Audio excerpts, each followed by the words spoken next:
tonight's talk is consciousness, creativity, and the brain. And if you have a golf ball-sized consciousness, when you read a book, you'll have a golf ball-sized understanding. When you look out, a golf ball-sized awareness. And when you wake up in the morning, a golf ball-sized wakefulness. But if you could expand that consciousness, then you read the book, more understanding. You look out, more awareness. And when you wake up, more wakefulness. It's consciousness. And there's an ocean of pure, vibrant consciousness inside each one of us. Anyway, I have a very interesting guest tonight, and he's going to actually be a fascinating individual. Well, I'm sure he's always a fascinating individual, but for us to have this guy on the show is really a delight. So, without further ado, Richard Allen Miller is his name, and I have to say this bio is just kind of blowing my mind. So it's actually too extensive. I can't even wrap my mind around it, to be honest. So I'm actually going to ask him to introduce himself and to make some sense out of all of this, because he's been into too many things. And I will say that it looks like he's worked for Above Top Secret at one time in his life, if I get that right. And I guess we're going to just go down the rabbit hole tonight. So without further ado, Rick, I think you go by Rick, huh? Yes. Engineers go by Dick, and physicists go by Rick. I'm just kidding. No. That might be accurate, actually. But at any rate, so Rick Miller, welcome. And can you introduce yourself a lot better than I just did? Because, you know, well, let's start with my childhood. That's a good place to start. In my junior year in high school, my science fair projects in 1960 and 61 were used on the Mariner 1 flyby Mars in 1964 to measure the amount of water on Mars. That was in 64. What that did was have old man DuPont put a big bullseye on me when I was in high school. And they then orchestrated a series of educational moves for me and positions.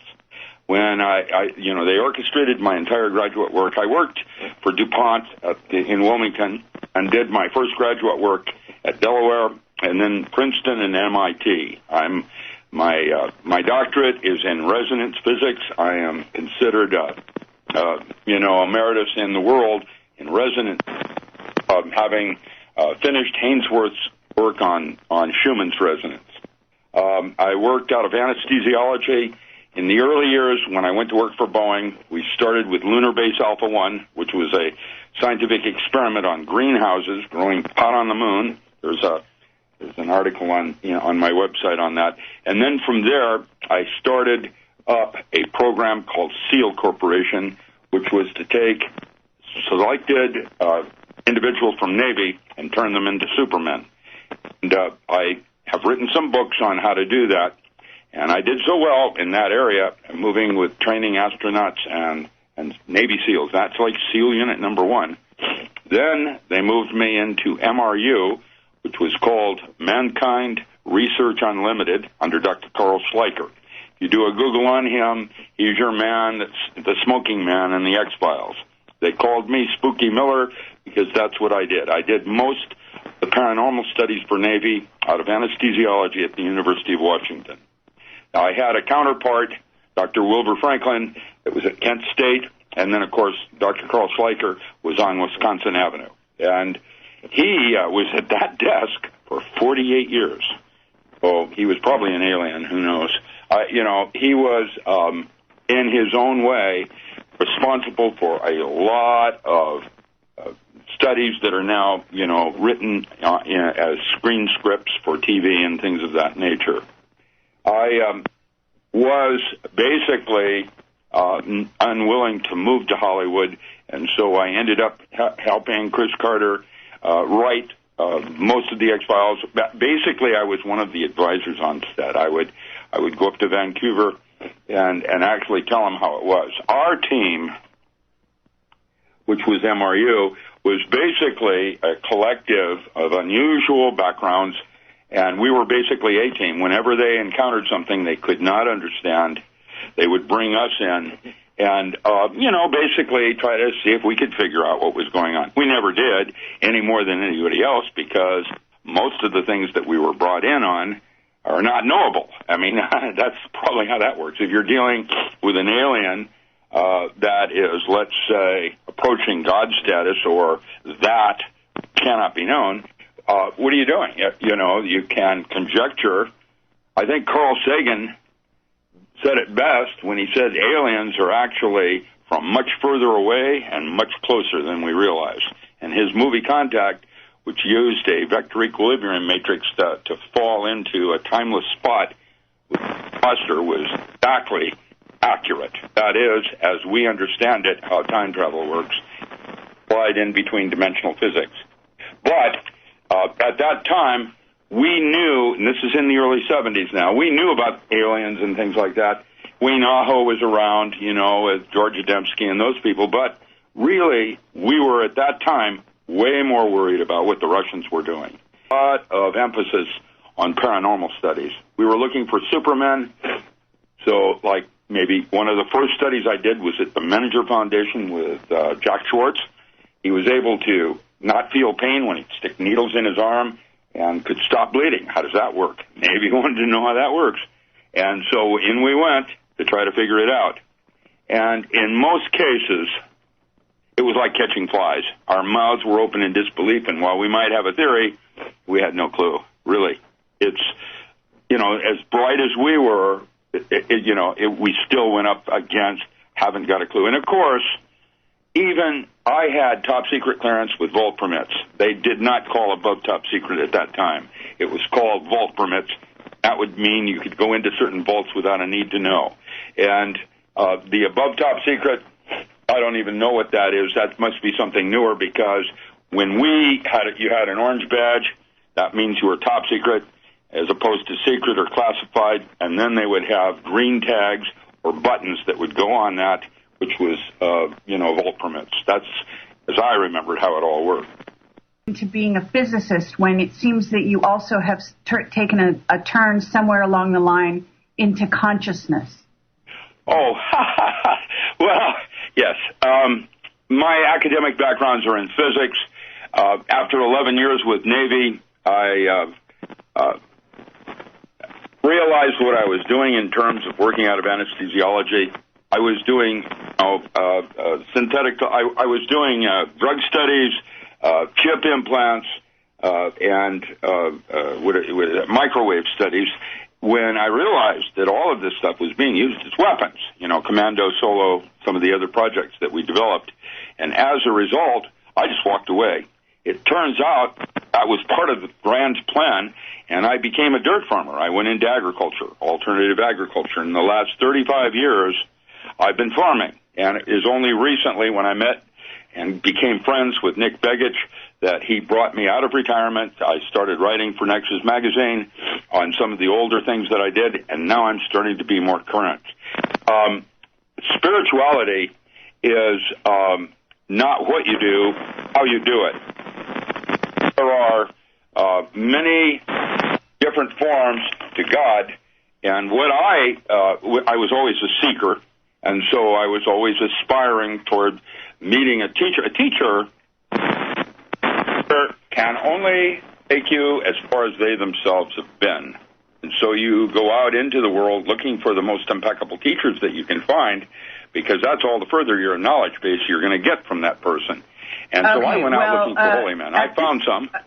Okay. Can I stop you right there? Because sure. I know that one of your early days were spent, it says, writing field theory for Kirlian photography. And if we could start with that, because somehow you got into the field of, as you say, to some degree, building super soldiers, and I would consider that an above top secret enterprise. But at any rate, can you address how you wrote a field theory for Kirlian photography? How did that happen?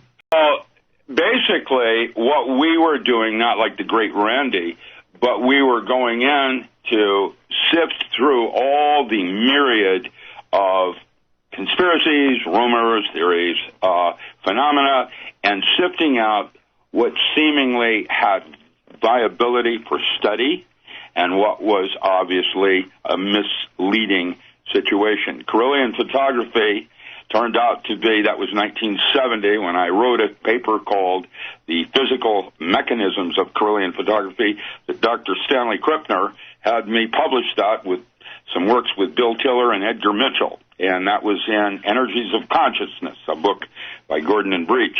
And basically, I prove through a series of experiments that Kirlian photography was basically a form of secondary emission of electrons. While it contained biological information in the radiance patterns, they were so construed in such a manner that you couldn't sift one piece of information from another, and our research then took a left turn into bioluminescence, which does create a rapid scan medical diagnostic device.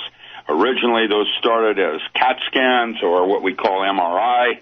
Now we're using functional MRIs on brain waves having to do with P300 waves, with our ability to stack information and encode slices of the brain through tomography of the brain. That we can basically map out certain kinds of things like brain fingerprinting, for lie detectors, that kind of thing. And bioluminescence, what you're basically doing is if you put the body in an electrostatic field, it will ionize gases being emitted from the body. Now, the body has 32 points on its body where different oils are secreted from your ears, around your nose, your genitals, etc. There are armpits, apocrine glands. There's a whole series of different discharges off the body that, if put in an electrostatic field, contain information about internal state functions. And that was the direction then that the physics of Kirlian photography went in. They're still doing it with Thelma Moss and some of the others that had originally done that, but it was too complex. I actually got to meet Simon Kirlian in New York City at one point. The Russians were very superstitious, and so their research was what I would call hysterical. Is that the right word? They hair triggers. They would go off on all kinds of things. The best sciences during that era actually came out of Yugoslavia. There was cosmobiology. That was Janov and his lunar sex cycle of the female. There was some incredible studies coming out that were, very interesting and worthy of follow-up. My latest book, The ESP Induction Through Forms of Self-Hypnosis, was based on Dr. Milan Riesel's works out of Yugoslavia.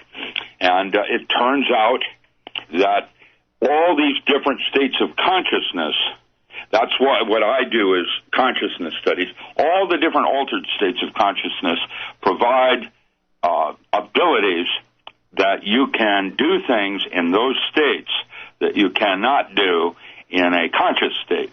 And so to use altered states of consciousness as a tool became what we would call a power tool for military. We could train individuals on how to use these altered states and function more precisely than if you were to just rely on a conscious state. Now, okay, and this is also the sort of thing that they can use in competitive sports. Isn't that right? Oh, yeah, you can use it in anything, including your own personal evolution, if you'd like. In fact, all right. That's, what I'm writing about now. Rather than developing these as military tools, I'm going to suggest that, the rapture never came and got me, and the only thing that's going to save my bacon is me, myself, taking personal responsibility for my own evolution. And so I have applied some of these power tools that I, using biofeedback, where you learn how to control your heart rate or pulse, and galvanic skin response, where you can, like for a lie detector, or there's a variety, there's electromyograph, pneumographs, other kinds of things that would feed back information so that you could learn how to control certain autonomic functions. It would appear they were paranormal by doing that. Sorry, we are going to go to a commercial right now, and we will be and we are here with Richard Allen Miller. And Rick, right before the break, we were talking about Kirlian photography, and also going into the area of using, I guess, some form of biofeedback to upgrade your sort of your body and yourself in all the different ways that are possible. However, I am interested in, if you don't mind, sort of staying in the area of your past to begin with anyway, and going down that road to understand what it is you did for the government. Okay. The first thing that I did was that I developed a protocol for Navy SEALs that when they came to a fork in the road, they go right or left.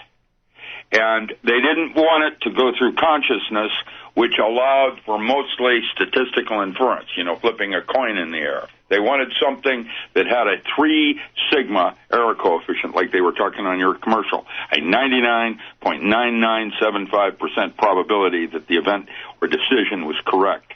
When you make that in a conscious state with your higher mind or your brain, basically what happens is that you create a series of scenarios like you do in chess where there is a doubt.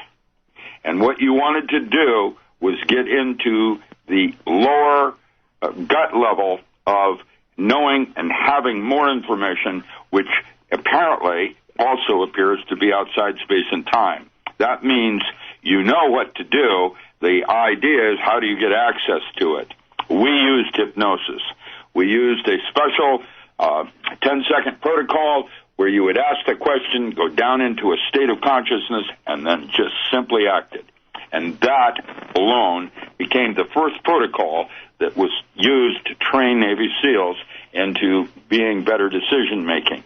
In other words, Navy SEALs were originally chosen on their intuition, not how strong they were or how many bridges they could blow up.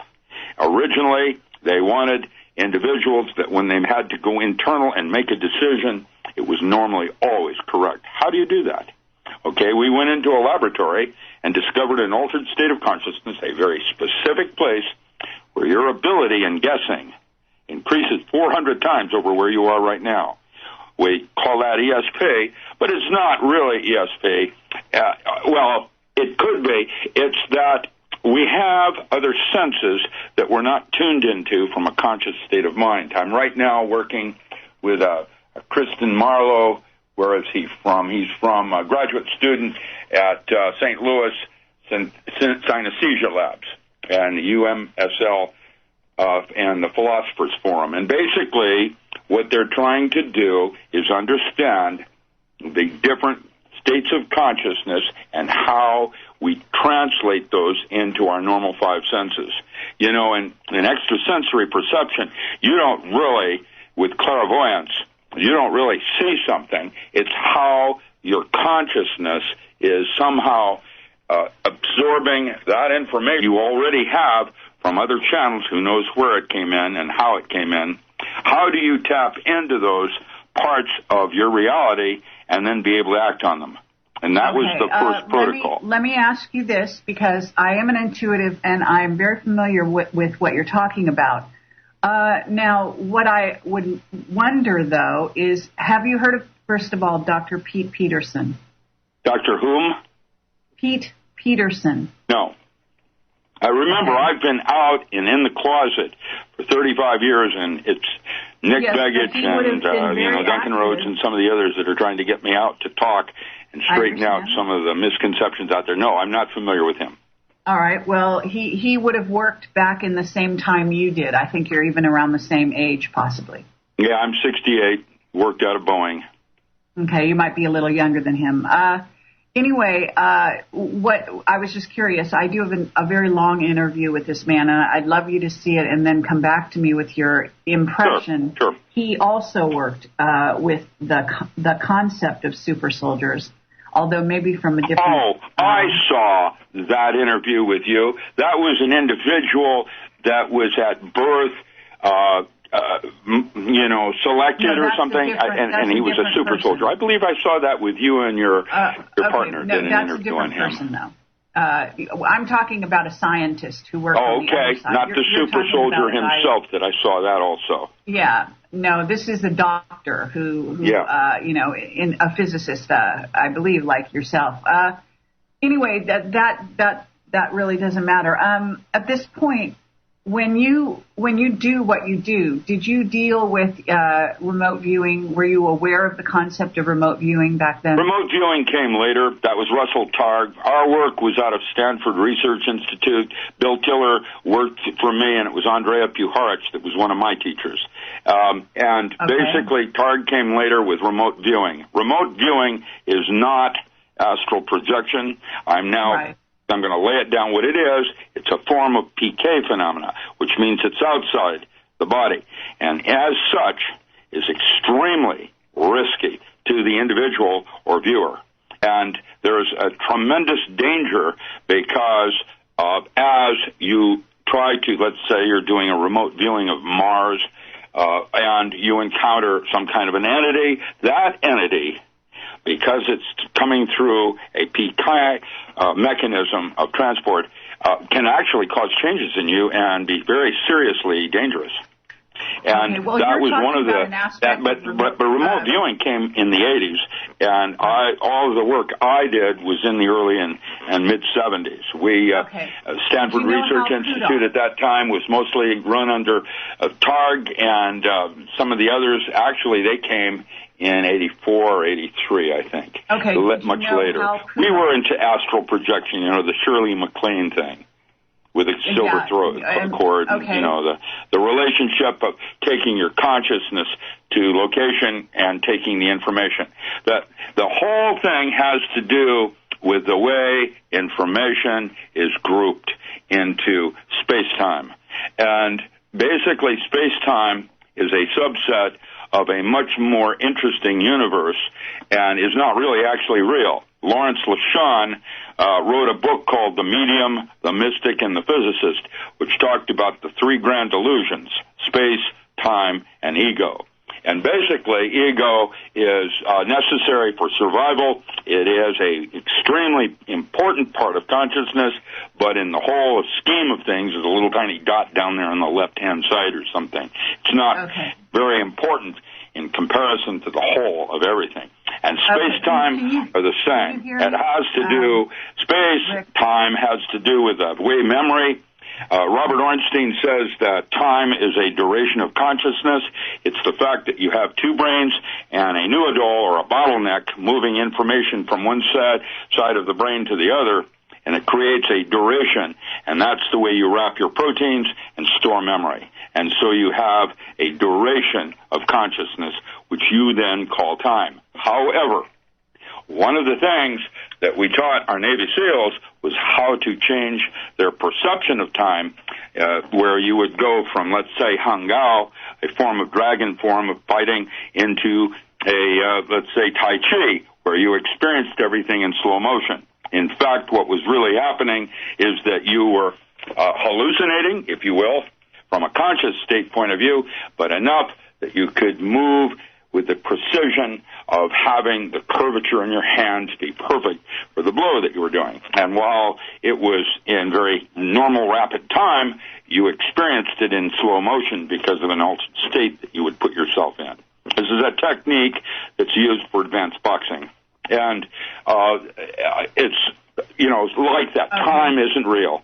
It's hard to relate to that, and of course, when we get into a holographic universe and we talk about epigenetics, we'll talk about supercodes within structured geometry so that you have a way information collapses in on itself or out of itself, and space-time then do not become real.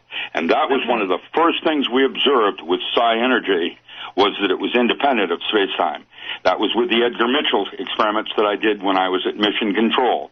Edgar Mitchell went to the moon and went around the moon, and we did ESP experiments at that time.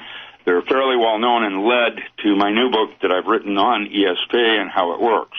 Seemingly is independent of space-time. How does that work? Well, you got precognition and retrognition, where you see things from the past or in the future.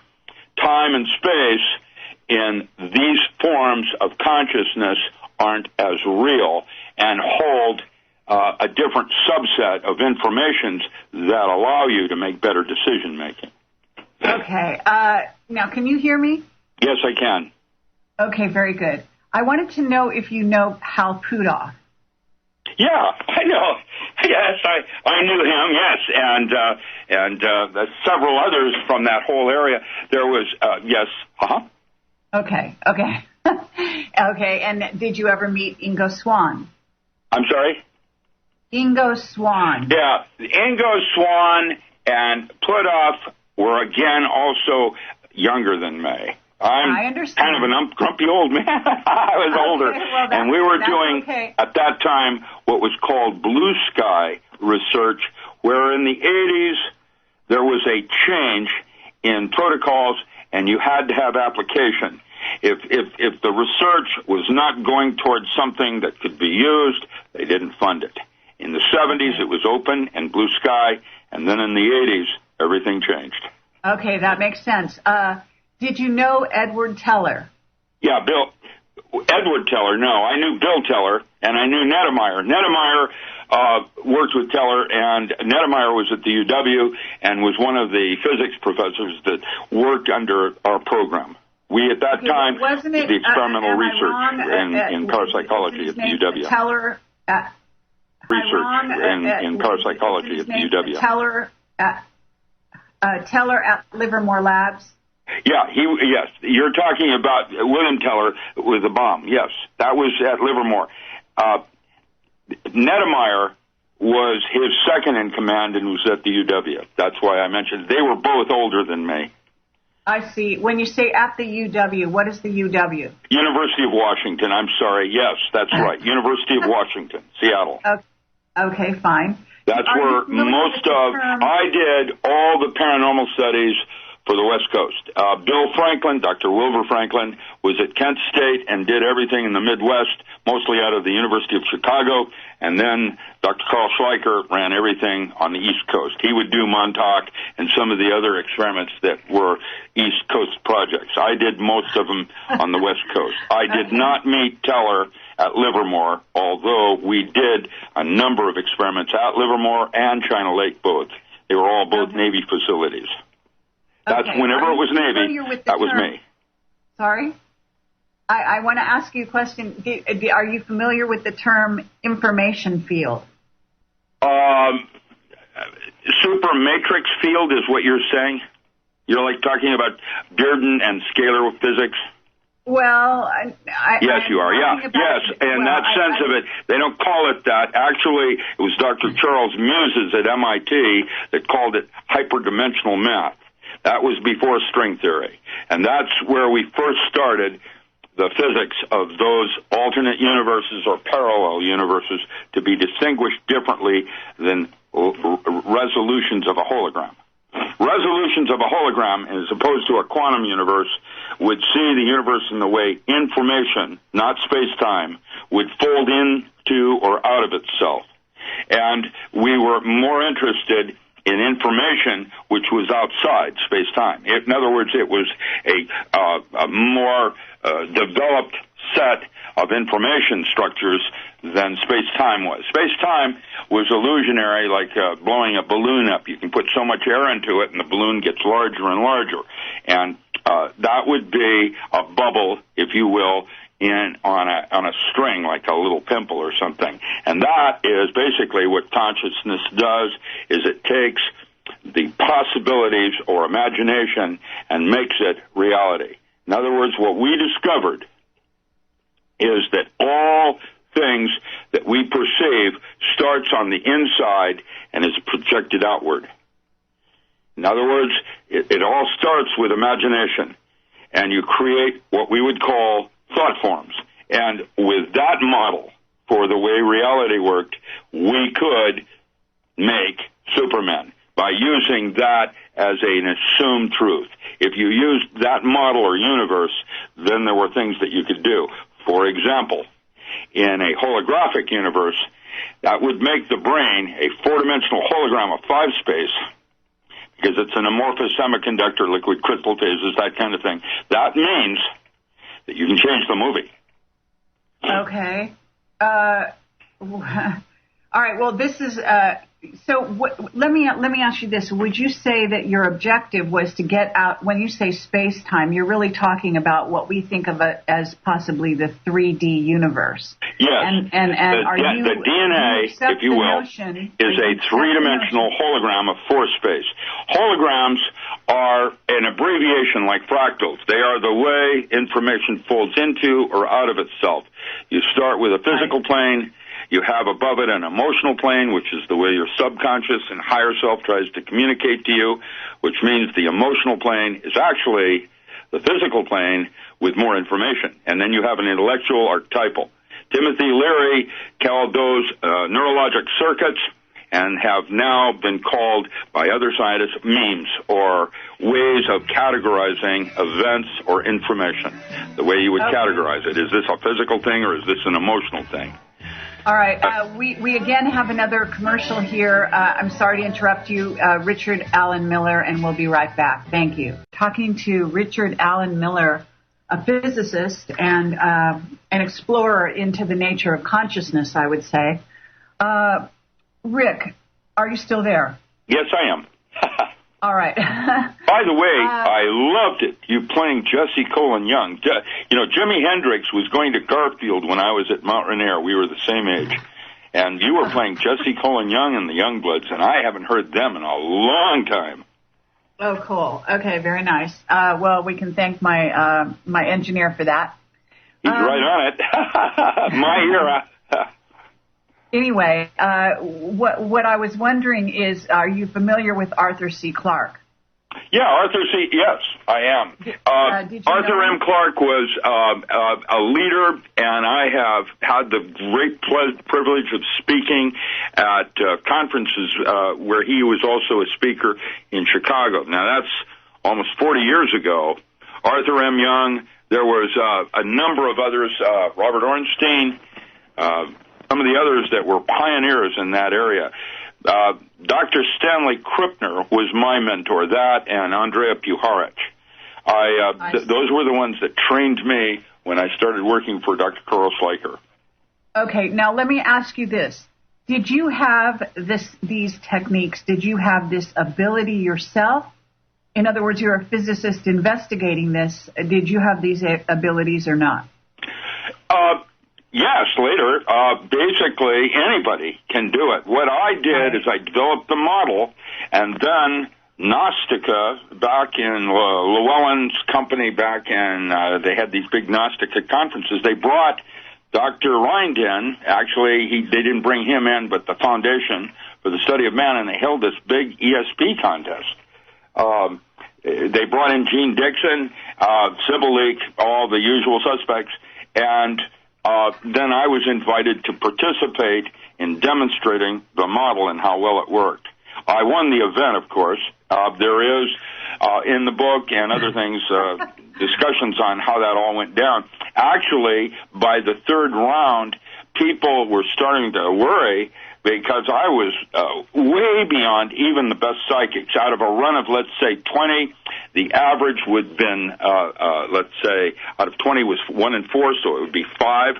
And most of your psychics were somewhere around 9 to 11. There was one that did a 13. I didn't have a single run that was under 15. Most of mine were 18 out of 20 or 19 out of 20. And it isn't about me. It's about the technique that works. Okay. And so Matt Stein and I are going to be doing a series of workshops in Reno called on the 14th, the 11th, 12th, 13th, and 14th on critical decision-making power tools as used by Navy SEALs. I'm gonna actually train civilians like I did astronauts and Navy SEALs. I'm going to run it through where what I do basically is when I first meet you, like you, I would take a baseline measurement. I'd run a base on you to find out what your ESP levels are. And then I would teach you the protocols, take you through a series of guided meditations, hypnosis sessions, showing you where it is. And at the end of the day, I measure you again. And most people are at least 100% 200% above where they were when they first came in that morning. And I've had students actually win lotteries and other kinds of event things. But this is really, if you're in the middle of, a zombie is East LA when they're out of food. And when the grid does go down, and it will be going down because right now we are experiencing a major global event in weather change. It's happening as we speak. The media and people like, interviewing and things have not yet truly picked up on the fact that the drought that the United States is experiencing or enjoying right now, 800 years of history since we've had anything like this.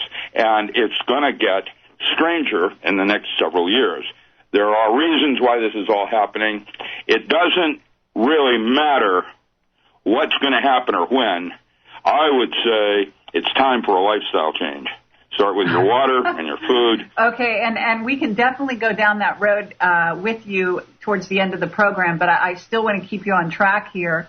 Sure. And I've already got people saying they want to come and learn your techniques. Have you thought of packaging this and putting it out on a DVD?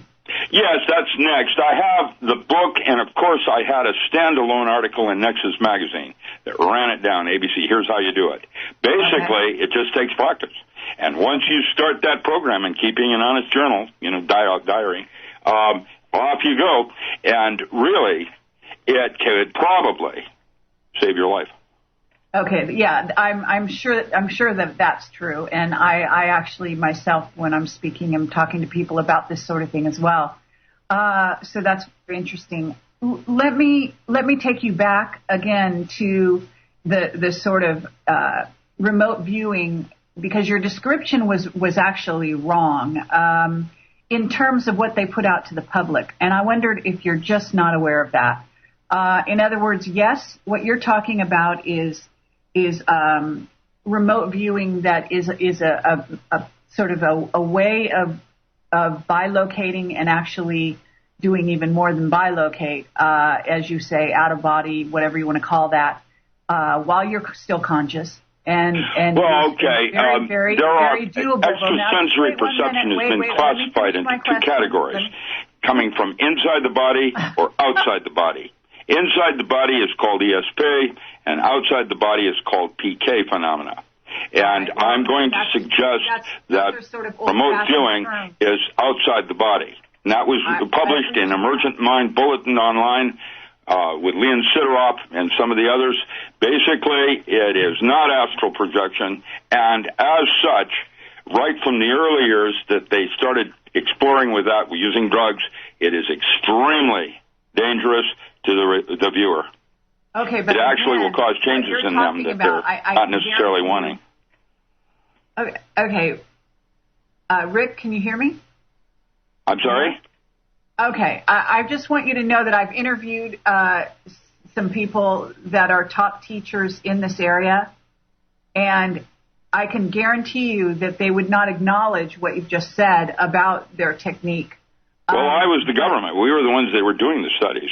This is before even Russell Targ or I get it. And I appreciate that. It was Bill Tiller and Andrea Puharich.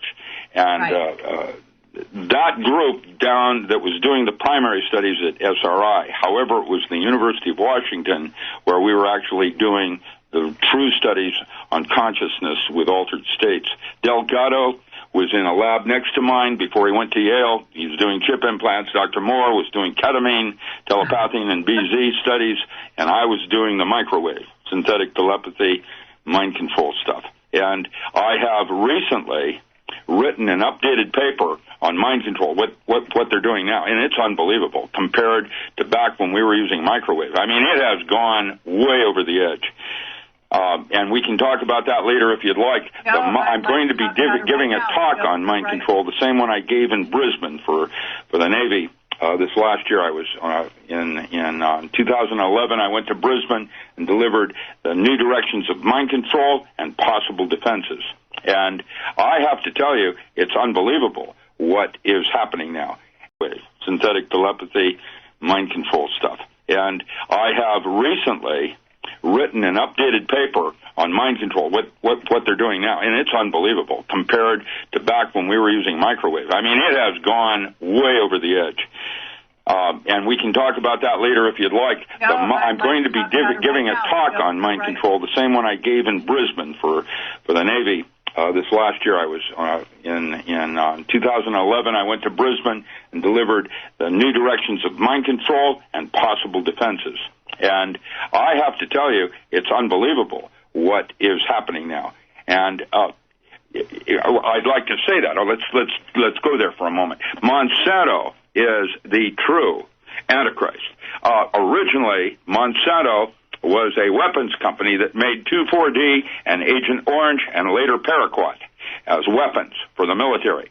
And then later got into seed control and seed banks, and then started doing GMOs, or genetically modified organisms. What they did first was take transgenic soybean and made it a delivery system for inoculations. And you will read in the latest papers that are coming out right now that they can use that now for children in inoculating them rather than from a needle. Then 3 years ago, DOD project, this is a Department of Defense project, authorized the studies of altering a specific gene in wheat that activates a bacteria in your gut that you got from a cat.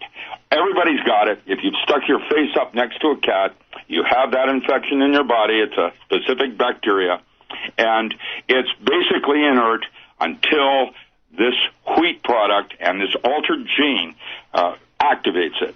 When it gets activated, you become what I call a Walmart shopper. you change. And basically, your gut is a lower brain that is convoluted and has neurotransmitters, and you do a lot of decision-making from your gut. And to realize that you are no longer what you eat, but rather you are whom you feed, is a more accurate way to realize that one of the first power tools was to start with structured waters and the foods we ate, because if you wanted to be a spiritual entity, you had to have a physical body to launch from. In fact, the physical body is in fact a scalar or analog of your higher bodies, spiritual. And so a fat doctor doesn't make any sense. Thank you. We've got a commercial again. Richard Alan Miller, a name you're going to start hearing everywhere, I think, after this interview, just because you sound absolutely prolific. Rick, are you there? Yes, ma'am. All right, very good. Hey, you worry about me. I know, I'm an old, grumpy old man. Sorry about that.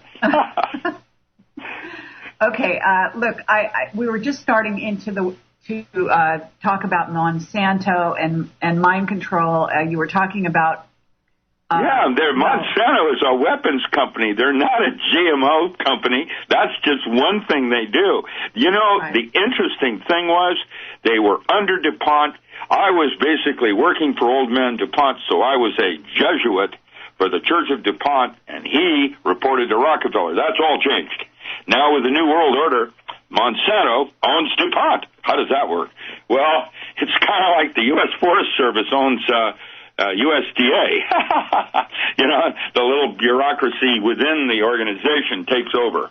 And that's basically, Monsanto is a serious, insidious problem. And people do not have a clue yet. You were going down some great roads right before the break. What I want to ask you here, I'm stumbling on your work with Alan Frey, and where you got into this situation where I guess he had written, or did you jointly write the holographic concept of reality? Alan Frey was at Willow Grove. He was out of Willow Grove. He's working for a different government agency and had made this discovery by accident. It then went across Dr. Carl Schleicher's desk, and Schleicher sent it to me for comment. That's when we suggested, this would be perfect for mind control. And off they went. studying the 0.3 to 3 gigahertz. That's what Alan Frey had discovered, that man had another sensory motor input. Basically, what the microwave band did, and I'm writing about that right now, that what it did was that it caused the temporal lobes to heat up slightly and become more compact, and they began to ring. Once they began to ring, you could take the microwave bandwidth and heterodyne voices onto it, and people could actually hear those voices in their head, just like Son of Sam or something of that nature. Right. And the problem was, many people do not have what we call inner plane experiences of consciousness, and so they have no idea whether a voice that's inside their head is coming from them or from something outside themselves. And so, of course, the first mode of defense is to simply say, like the Hopi Indian, man has a responsibility for the thoughts he chooses to entertain. In other words, whether that thought came from you or that thought came from somewhere else, why are you choosing to hold it in your mind's eye? Absolutely. Well, here it is. Now, read it in the way. That's the fleet. And so you started training SEALs and special forces with these concepts so that they could use their belief systems as a tool rather than a driver. If you were a staunch Christian and two aliens walked in the door, the big question is, would you be able to see them? And now, with all of that said, belief systems are important to all of us, and, assumed truths. They're arbitrary, it turns out, and most people don't even know where they came from. They just assume they're correct. Jesus said it, I believe it, and that's that. But, with that said, I have a pair of bell-bottom pants I'm never going to fit in again. But I still keep them like a belief system as a reminder. They may not be appropriate for what I'm trying to do. And so you fold them up nice and neat, and you put them in the drawer to pull out later because they're familiar and comfortable with you, like old clothing is. And that's basically what I did. One of the power tools was to train SEALs how to change their belief systems like they would a pair of clothing. Now, in order to do that, you have to be able to witness your behavior. That's a different altered state, and why all the saints have throughout history told the public the importance of meditation and training the mind. That's basically, it's like an unruly little child. It runs all over the place. And, of course, the thoughts you choose to entertain are what happens. And so if you have a doubt, there it is. Merlin put it very succinctly when he said, anything not specifically forbidden is mandatory. That was in a little book by T.H. White. And that concept applies. Whatever is possible, you can count on it. So what you're trying to do is move through the course without ricocheting off walls or creating karma. You're trying to slide through things smoothly. How do you do that? It's called flowing. There is a technique that you can do that will allow you to touch some part of your inner being that has more knowledge than your conscious state does. Okay. Let me ask you this. I'm noticing here that there was a second paper that you wrote, and you gave the paper at, as it happens, California State College at Sonoma. Embryonic holography. University, and I'm reading it, and you were dealing with an AI database for paranormal. Yes, we had the first artificial intelligent computer with a 360 at the University of Washington. It had serendipity and synergy access protocols, and this was way before we had concepts of quantum algorithms, quantum computation algorithms, and some of the other forming networking that we have today. And what I did, that was called Project Paraphile, where we created, and that's not been written out, so I don't know where you found about that, but that's interesting. Yes, we did that at the Omniversal. At the same time, I presented a second paper called Embryonic Holography, which was an application to the holographic concept of reality. And the holographic concept of reality then became a model that has been used by the military for understanding the universe, even over that of a quantum universe. Entanglement, quantum universe will have entanglement and decoherence, and that's where you can have a particle that is simply related to another particle, and they could both be at opposite ends of the universe, but the one is somehow related to the other. That is called the Bose-Einstein condensate.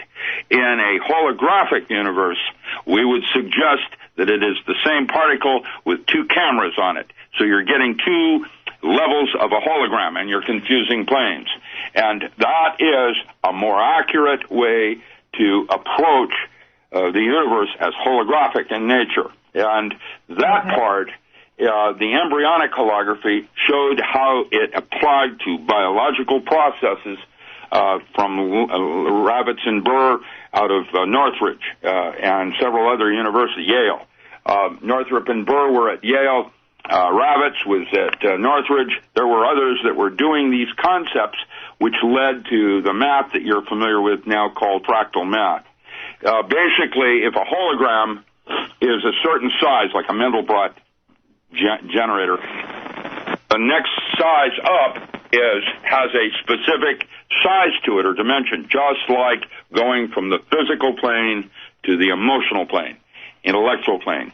And these are all centered around the geometry of specific neurotransmitters, like lysergic acid amide or N-N-dimethyltryptamine or ketamine or some of the other brain chemistries that we have similar to designer drugs that we take. Okay, but I also noticed that 1 week after you delivered this paper at Sonoma State University, which is actually a school that I graduated from. Oh, that was a long time ago. That was during the Kohoutek conference is what it was called, when we thought the Earth was going to get hit by a comet called Kohoutek. I see. And 4 men came into your place of business, it says, 2 in suits and 2 in full army dress, and put you under arrest. Oh, yes. What happened was I was working for Navy intelligence, and Army intelligence came into Seattle and took all my files. The paper that I sent you, if you have a copy of the embryonic holography, was written a second time because the first version of that was classified top secret, and I had no notes to work from other than my memory. And that was when it was first published in Psychedelic Essays and Monographs out of Boca Raton, a long time ago. Okay, but you wrote the paper, the original paper, and they classified it so that you couldn't even see it. Isn't that right? That's right. Yeah, that's how it works. Yeah. Yeah, I've been there and done that. That's frequent. That's often very frequent because you might make a suggestion of how the brain, in my paper, how the brain processes information, and at that time, it was essential. That was the key element for understanding how synthetic telepathy might be used.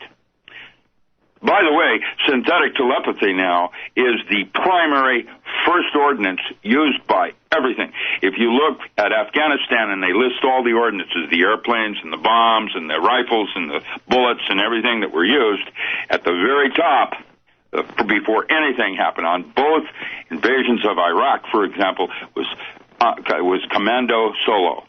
And that's that single aircraft. And you can go on Wikipedia and read about it. It's all using synthetic telepathy. Okay, and when you're talking about synthetic telepathy, can you please describe exactly what that is? Yeah, that was Alan. It was all based on Alan Frey's work. Yes, ma'am. Okay, but specifically, because you're talking about synthetics, you're talking about what, silicon? Well, it's working microwave. In other words, it's not really SP. What we were doing was causing the temporal lobes to ring, and once they ring, you could heterodyne voices on the base carrier form of the microwave band, and you could actually hear them in your head without going through processes. That had to do, again, with resonant physics and the way biological organisms will scale up or scale down something in terms of amplification of information. Resonant cavity oscillators, I believe, is the right word to use. You're talking about turning soldiers, getting them to take orders?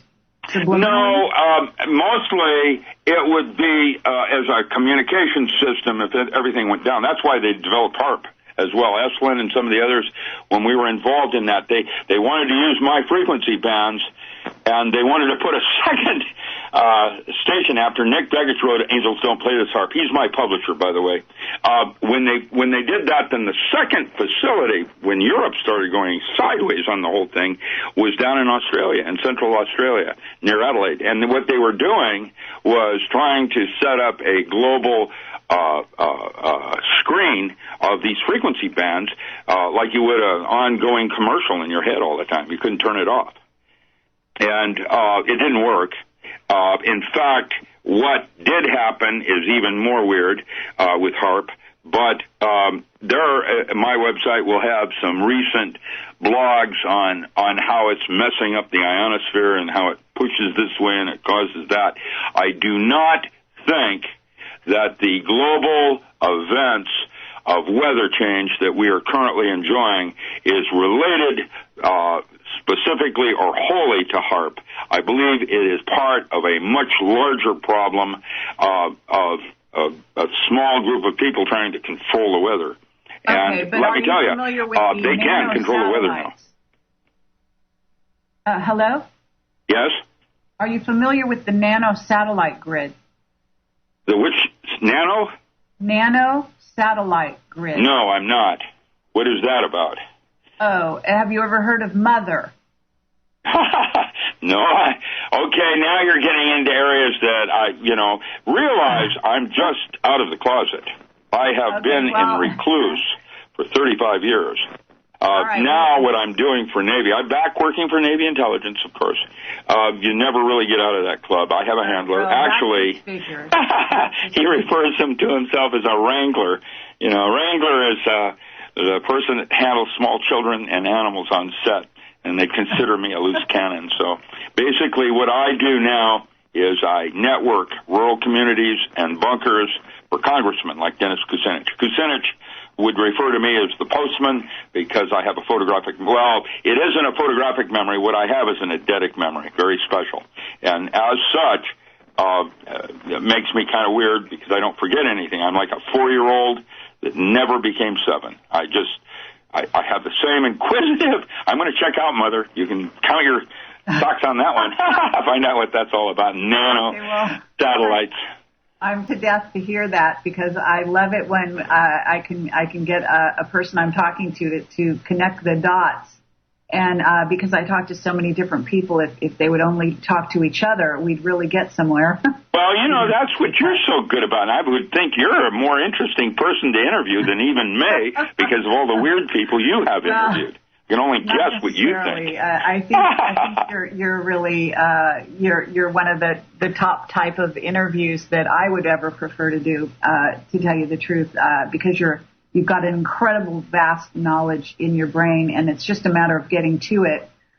Pulsed microwave is what you call this voice to skull transmission. That is correct. What they would do, the frequency band was 0.3 to 3 gigahertz. And what that band, low amplitude, which means you could use it in space. You don't need sound. And this is like an advanced communication system in man that has basically not been developed or noticed until recently. And so, of course, like diet and all the rest of it, can we use this to manipulate the masses? Yes, of course you can. Because with awareness, then comes, the potential of defenses and how to, strategize. But as it stands, the pulsed microwave radiation, what that does is it stimulates and heats up. Literally, it's like your temporal lobe is like a piezoelectric crystal. It's like a liquid sack of fluids. Actually, they're amorphous semiconductors, to be precise, which means there's something far more interesting going on there than just being a sack of fluid getting heated up in a microwave oven. And that's basically what happened. The temporal lobes would start to ring from being heated. They would swell and heat. Seems like there's no toxicity or LD50 ratios on that. And in the studies I saw, in the early studies, we couldn't find any problems with it. Low amplitude, causing it to ring. Now, once the temporal lobe was ringing like a little bell, then you could heterodyne voices. audio onto that carrier, and you could hear it in your head through, we don't know yet, that's still unknown, what kind of resonant cavity oscillators are stepping it up as biological amplification so you can hear it. Okay, we've got a commercial. We'll be right back. Miller, all about mind control and consciousness and a whole slew of other things from a very sophisticated perspective, I have to say. Rick, can you continue to talk about how mind control is actually being used and I understand that your understanding or perhaps being up to date on what HAARP can and can't do might be somewhat limited. At least that's the way you're coming across with this at the moment. But if you understand, for example, the use of television in this scenario, how would you place that? Well, I could give you a direct quote from the CIA. Mind control. We don't need mind control. We have TV. That's a direct quote from the 70s. Okay. I don't know if you watch your husband or your neighbors when they watch TV and how they start to drool and their eyes glaze over. And there is a mindlessness to it that engages other parts of your brain. And that's why we call it the Mozart effect, for example, when everybody loves classical music. Why? Because it is exercising portions of the brain that have not otherwise been exercised, and it loves it. And so it can't get enough of it. And TV is a similar thing. It's activating your occipital region of the cerebral cortex, which is where most people relate to reality, is visually, and rather than audio. And audio is a second major input. Feelings are a third one. But, we have many different senses, even at the foundation. When Dr. Ryan moved across the street and it became the foundation for the study of man, it was the big house where they put all the weird children and did those studies. That place was always interested in the paranormal forms of consciousness and what people could do when they were in certain states or altered states of consciousness. God gave you these things as gifts. They're not to be shunned. Absolutely. I would agree with you 100%. Can you please talk a little bit more about what house across the street where they put the special kids? The foundation. Okay. During the studies at the Foundation for the Study of Man, which was in Durham, across the street, it was a 4-story building, just like in the movies, and it had kids, young kids. I was taken there in the 50s myself because of my memory thing, my sister and I. My mother was a real famous psychic in the 30s. She had worked with my grandmother on the Seattle Police Department finding bodies and things, and they did a TV series called One Step Beyond. And so, of course, in the 50s, they went through and tested the children to see if there were genetic relationships to ESP. There wasn't, but in doing so, they discovered I was a 4th-stage telepath. That means that I can, with my thought alone, I can make you see things in your mind's eye. You can see it. You can get it. Once you can see something in your mind's eye, it becomes real. And it doesn't matter. It's like magic. Magic is a higher form of physics. It was reserved for the ultra-elite of Europe for centuries.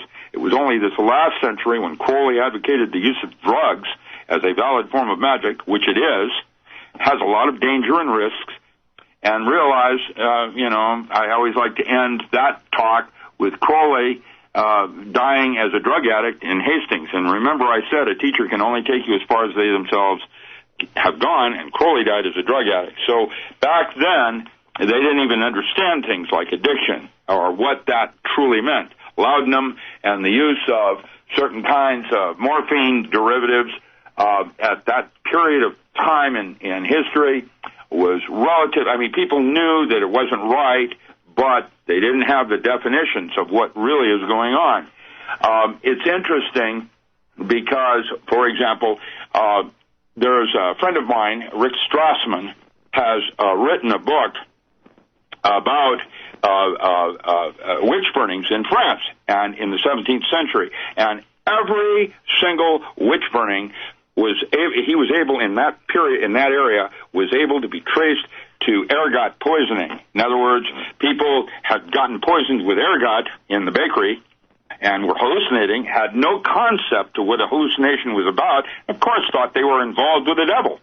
And of course the Catholic Church, that's the last chapter in Strassman's book, suggests that the Catholic Church was using LSD or ergot in ritual 100 years earlier, and were perpetrating this misconception of what altered states were about as a way to control the populace.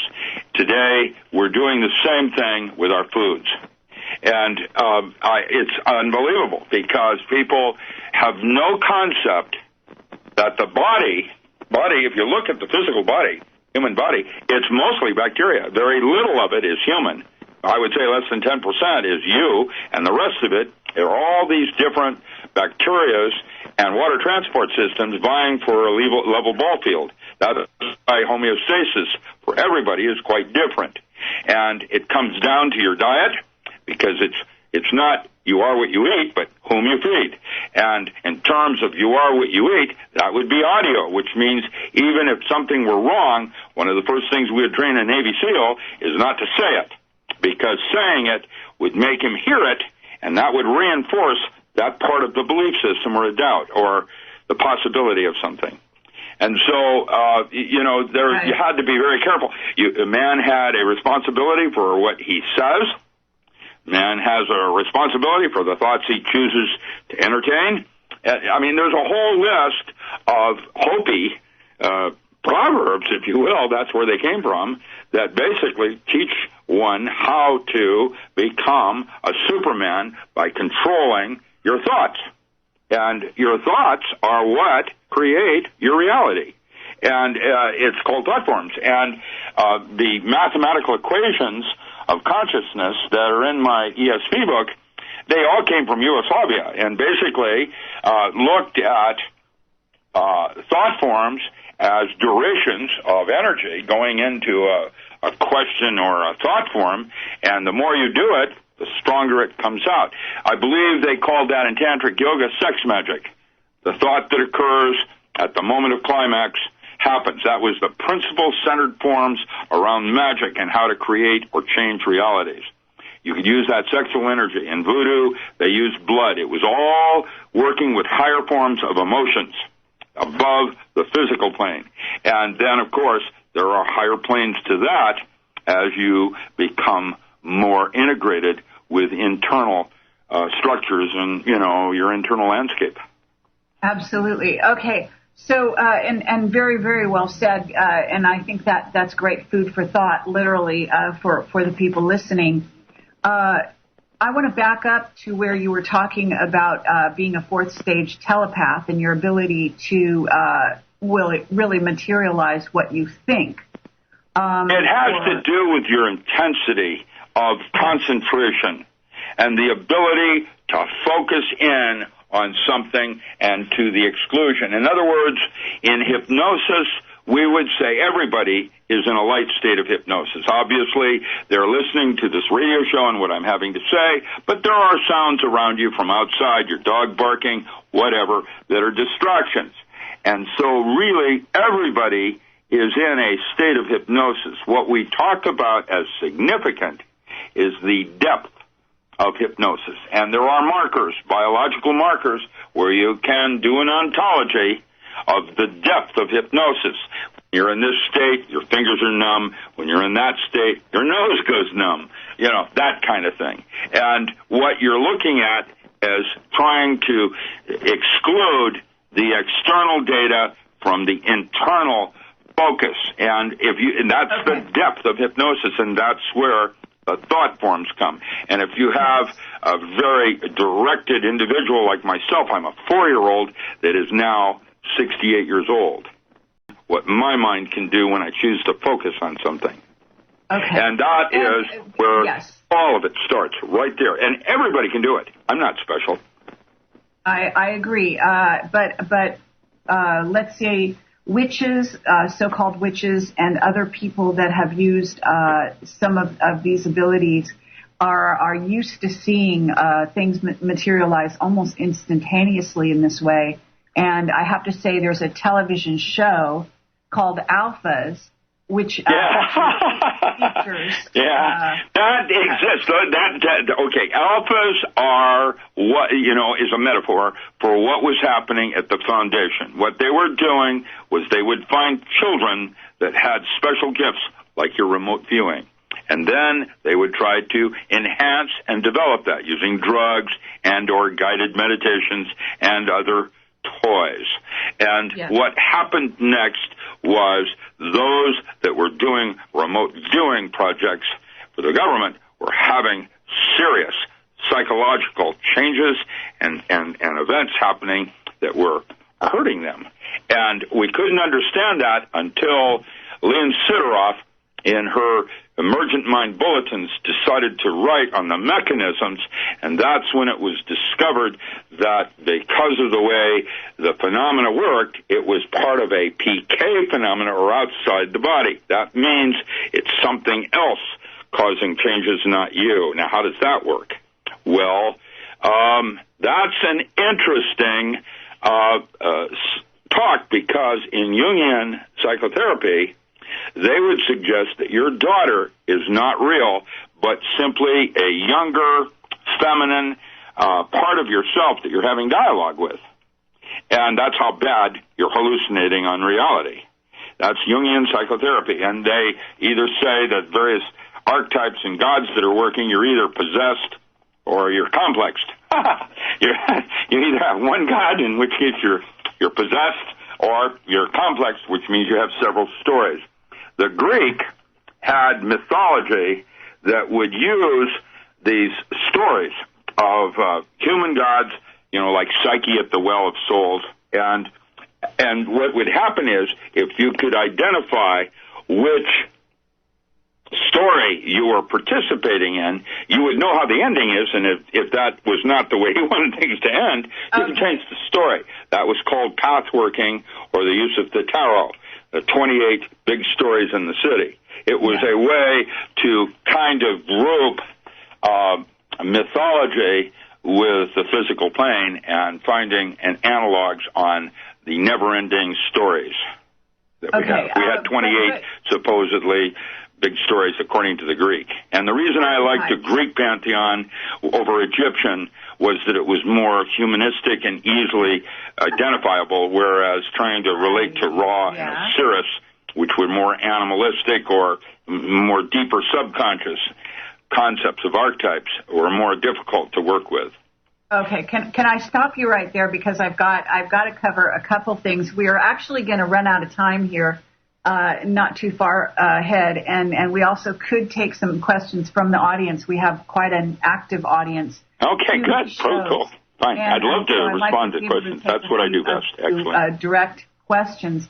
But before I do that, I must ask you, according to, let's see, you've got something in here talking about synthetic telepathy, and you say, according to Dr. Robert Becker, synthetic telepathy has applications in covert operations designed to drive a target crazy with voices, deliver undetected instructions to a programmed assassin, etc. Now, you also talk about this technology as having contributed to the deaths of 25 defense scientists that were employed by Marconi.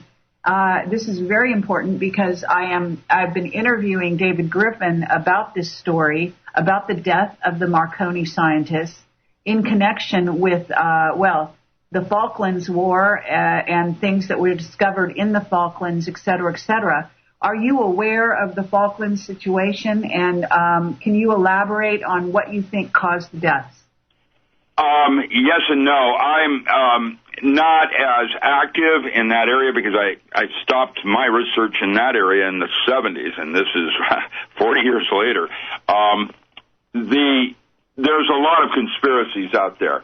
Most of them always have some kernel or thread of truth to them, but then are, mutated into people's imaginations.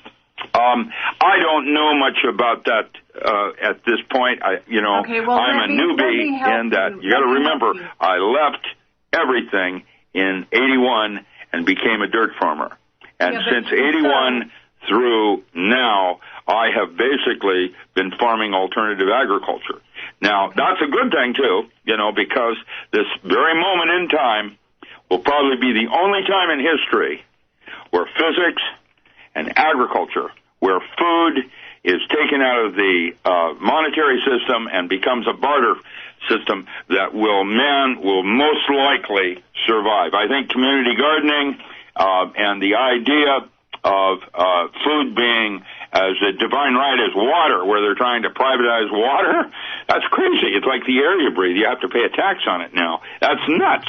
And food should be managed much like parks are in a city. You choose a city that you're going to live in because of the types of parks that it has.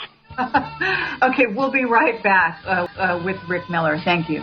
Talking to Richard Allen Miller.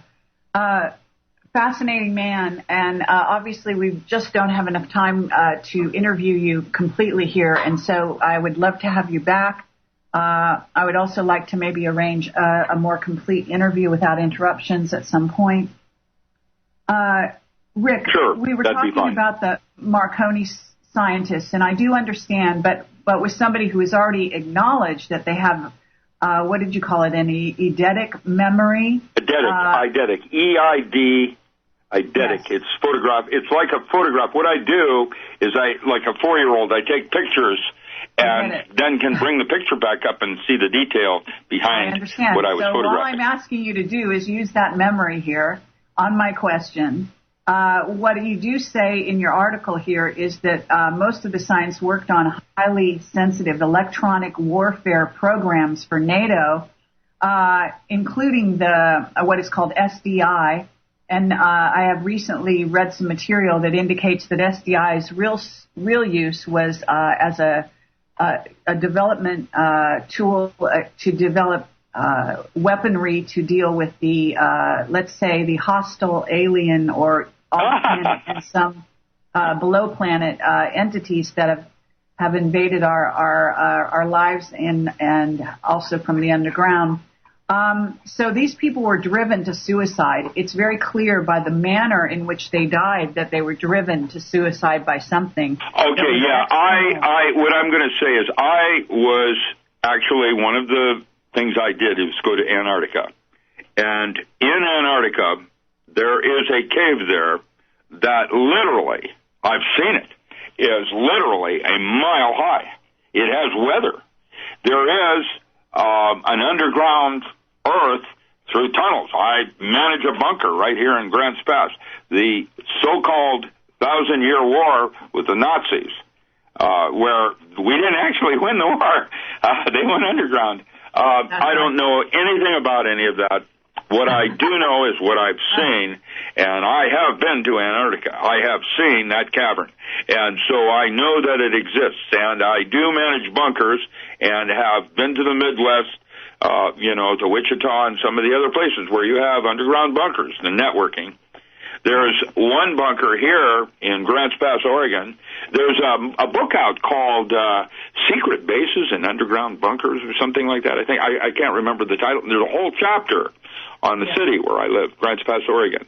Okay. And this one bunker, I saw one bunker here that was poured with the same concrete the bridges were in 1912. That means the bunkers have been around a long, long time and are well documented as military, communications, whatever.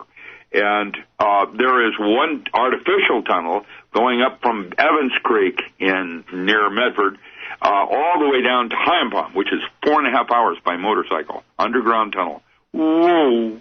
And the whole place is honeycombed.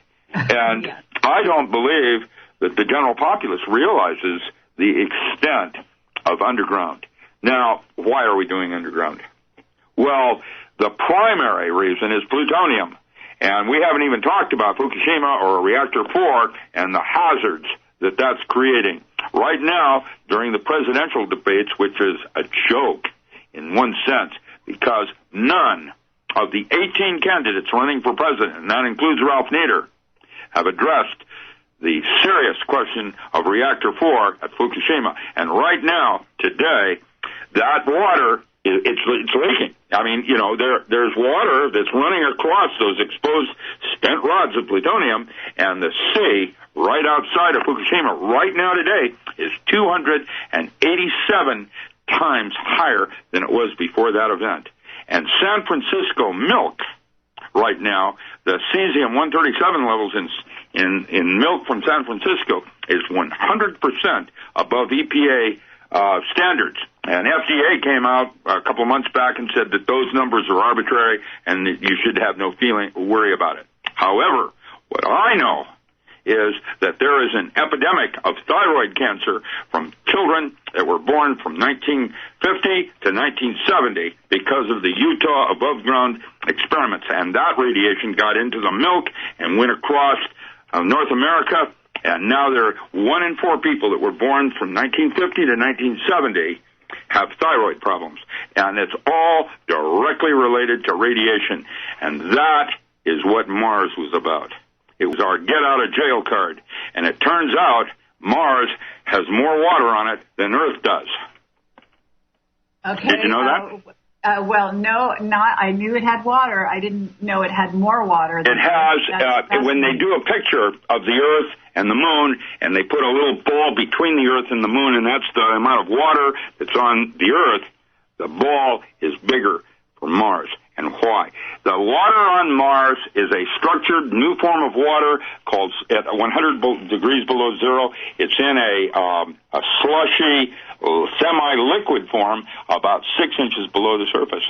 That is what they have just discovered. There's enough water that if the plutonium is a planetary killer. It isn't strontium-90, it isn't cesium, it's plutonium, and that half-life is 100,000 years. Now, I got a chance 2 weeks ago to meet John Hutchinson, who has the so-called Hutchinson effect. He's over in Gold Beach, yes. And he came over, and we met, and he's doing some radar experiments that use some kind of outer orbital stimulation which causes the half-life of radioactive materials to degenerate quicker than normal by exciting the outer realm, outer electrodes in the orbitals. And we don't know exactly if it really works or not, but bioremediation is a serious issue, and I notice that nobody is talking about it. Okay. And I don't understand that. Very good. Yeah, absolutely. Well, we are talking about the effects of Fukushima, certainly. And I would certainly say that you're right on track there. We don't have very much time here, but I'm going to ask you, one person in the audience is talking about what they call the Lilly wave, which Patrick You're talking about John Lilly? talks about. John Lilly, yeah. Yeah. His day of the dolphin. I was the prodigy that Carl Sagan used to go into John Lilly's lab to determine what language the dolphin were using. As it turns out, I was there 10 days and discovered that they are using a form of Clifford algebra, dimensional math. Their redundancy coefficient for the dolphin is 10 times more efficient than Hebrew. I speak Old Hebrew. The languages are a thing I do. And higher on the food chain is orca, that has a cerebral cortex that's literally twice the size of man, and the studies are now showing it's firing 60% of its cerebral cortex. Now that, by my definition, is a god, not our God, but going places in consciousness that man will never know. And there are 4 cetaceans on this planet right now that are more highly evolved technically than man, in my opinion. And that field is called cybernetic anthropology, having to do with Laughlin, D'Aquila, and McManus, and it has to do with the idea that man had fire and a thumb, and that the dolphin, right now, what the dolphin are doing, lower on the food chain than orca, blowing these little sonar bubbles that are called sonoluminescence, only just recently duplicated at MIT as a form of cold fusion. And that is their form of art. Man doesn't have a clue what we're doing here. And the consciousness part of it is so limited in terms of fear and ego that we miss the forest in the trees. And I've seen videos of elephants painting themselves, and their concept of self-image and how others would see them is far beyond that of men. You know what I'm talking about. The gorilla and the studies that have been done with these different mammals, the gorilla, when interviewed, has a concept of an entity above himself, of what they refer to as God. And so when you talk about soul and you talk about awareness and man's scheme in the whole thing, Gaia is most likely Michael Razia as a quantum computation algorithm. There are all kinds of things going on in this earth that we have not even begun to look at yet that are critical for our survival. And if that plutonium isn't addressed immediately, there is a likelihood that all life on Earth will cease. That's why we were never interested in the moon. It didn't even have cheese on it. But Mars had water, has more water than Earth. Okay. Well, thank you for that.